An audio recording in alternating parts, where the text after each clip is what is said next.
جناب مولانا یونس عباس صاحب مولانا امام علی علیہ السلام کی وصیت کے متعلق اپنی بہترین عالمانہ گفتگو سے آپ صاحب مومنین کو محظوظ کیا. ہماری انجمن کی جانب سے جناب کے بارگاہ میں ان کی حوصلہ افزائی کے لیے آج کی شب تحفہ تو نہیں بٹ حوصلہ افزائی کے لیے ایک یاد جب بھی دیکھے یاد رہے کہ انجمن کی انہوں نے اس پروگرام میں شرکت کیا تھا. آئیے اب میں بہت ہی مؤدبانہ گزارش کرتا ہوں مولانا سید رضوان حیدر صاحب سے کہ وہ مائک پر تشریف لائیں. ان کا عنوان ہے مولانا علیہ السلام کی عبادت. آپ سے گزارش ہے کہ صلوات سے استقبال کریں.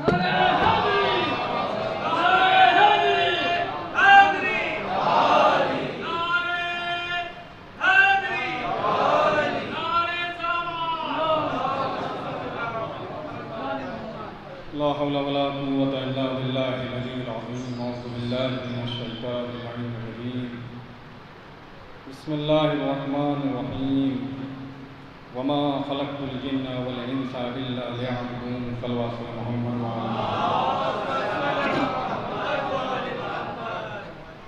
بغیر کسی تمہید کے اور بغیر کسی مقدمے کے بس 2 سے 3 باتیں اور انشاءاللہ جو ہے وہ پروردگار عالم ہماری اس عبادت کو بھی قبول فرمائے گے. تو اور بآواز بلند صلوات پڑھیں محمد.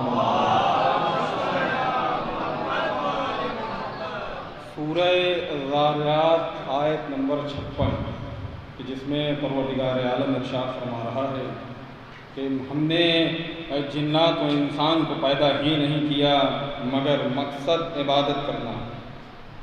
اب یہ جو موضوع دیا گیا ہے مولا امام علی علیہ السلام کی عبادت، تو اگر دیکھا جائے تو یہ بہت وسیع موضوع ہے.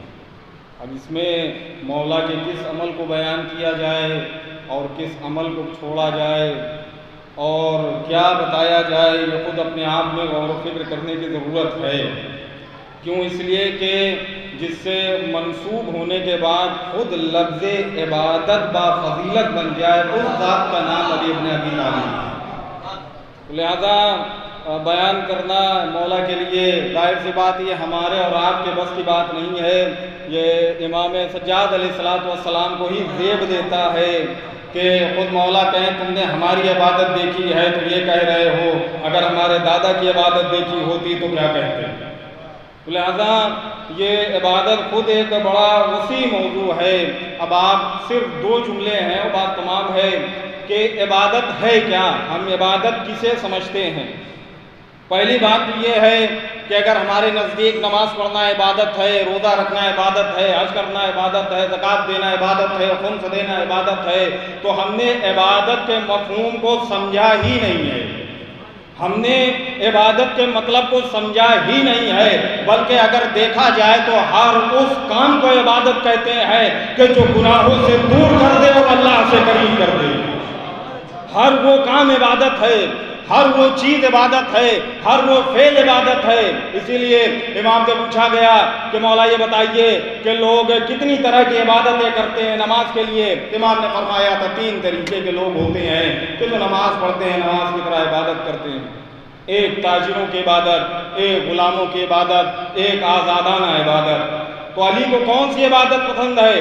جو مولا سے پوچھا گیا تو مولا نے فرمایا کہ میں نے اللہ کو لائق عبادت پایا ہے تو اس کی عبادت کی ہے. علی نہ غلاموں کی عبادت کرتا ہے نہ تاجروں کی عبادت کرتا ہے. اب اگر ہمیں سیرت امیر المؤمنین علی ابن ابی طالب علیہ السلام کے اوپر عمل کرتے ہوئے عبادت کرنا ہے تو ہر وہ کام کرنا ہے جسے علی پسند کرتا ہو اور ہر اس چیز سے دور رہنا ہے جو اہل بیت اطہار علیہ السلام نے جس کے منع کیا ہو کہ اس کام کو تمہیں انجام نہیں دینا. لہذا عبادت میں اگر آپ نماز لیجئے، اخلاص، مولا کائنات کا اخلاص کون نہیں جانتا؟ خلوص، انکساری، خضوع، خشوع، یہ ساری عبادت صرف نماز سے ہیں جس کے ولادت سے لے کے شہادت تک کا ہر لمحہ عبادت ہے، ہر قدم میں عبادت ہے، ہر جگہ عبادت ہے. اور اگر پورے قرآن مجید کو آپ دیکھ لیں تو یہ اس عابد ہے، یہ ایسا عابد ہے کہ جو عمل کرتا چلا جاتا ہے آیتیں اترتی چلی جاتی ہیں. لہذا امام کے لیے عبادت کے عنوان سے گفتگو کرنا ایسا ہی ہے کہ چراغ کو، سورج کو چراغ دکھانے کے مانند ہے، یا سمندر سے قطرہ بیان کرنے کے مانند ہے۔ وہ بھی ہم جیسے لوگوں کے بس کی بات نہیں ہے کہ علی کے عبادت کے اوپر گفتگو کر سکے، اس لیے کہ علی اس ذات کا نام ہے کہ جو زمین پر بیٹھ کر لوح محفوظ کا مطالعہ کر دیا کرتا ہے۔ لہٰذا ہمیں سیرت اہل بیت اطہار علیہ السلام کے اوپر عمل کرتے ہوئے اپنی زندگی کو عبادت میں گزارنا چاہیے، اس لیے کہ پروردگار عالم ایسی عبادت کو بھی پسند نہیں کرتا جس میں بے وقوفی شامل ہو، اس لیے کہ وہ عبادت بھی نہیں ہے جس میں انسان اپنے زمانے کے حالات سے واقف نہ ہو، اس لیے کہ اصل کمال تو یہی ہے کہ آپ کو زندگی گزارنی ہے حالات کے اعتبار سے، اس لیے کہ عبادت بدلتی رہتی ہے۔ اس لیے امام نے فرمایا کہ کبھی بھی، آخری بات ہے اور بات تمام ہے، امام نے فرمایا کہ کبھی بھی اپنی عادت کے غلام مت بننا۔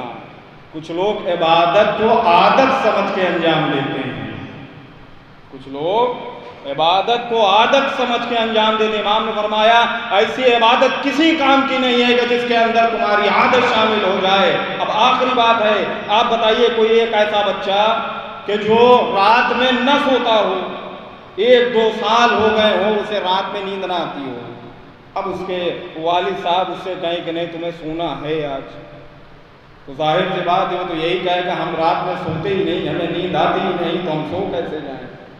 اب والد ہے، خوف ہے، ڈر ہے، احترام ہے، عزت ہے، تو لہذا کہا اچھا ہم لیٹ جائیں گے، ہم سو جائیں گے، لیکن وہ لیٹ تو جائے گا لیکن نیند نہیں آئے گی، کروٹیں بدلتا رہے گا۔ کیوں؟ اس لیے کہ اس کی عادت ہے جاگنا، اس کی عادت ہے راتوں کو جاگنا۔ مولا متقیان پورے زندگی راتوں کو جاگ کر عبادت کرتے تھے۔ جب پیغمبر نے کہا سو جاؤ تو علی نے ایک بھی بار نہیں کہا یا نبی اللہ میں جاگتا رہا ہوں مجھے نیند نہیں آئے گی، بلکہ علی نے بتایا ہے کہ دیکھو عبادت کے غلام بننا، عادت کے غلام نہ بننا۔ لہذا ہمیشہ انسان کو پروردگار عالم کی بارگاہ میں دعا ہے، پروردگار عالم ہمیں اس بات کی توفیق عنایت فرمائے کہ ہم سیرت اہل بیت پر عمل کر سکیں۔ ایک بآواز بلند صلوات پڑھیں محمد و آل محمد۔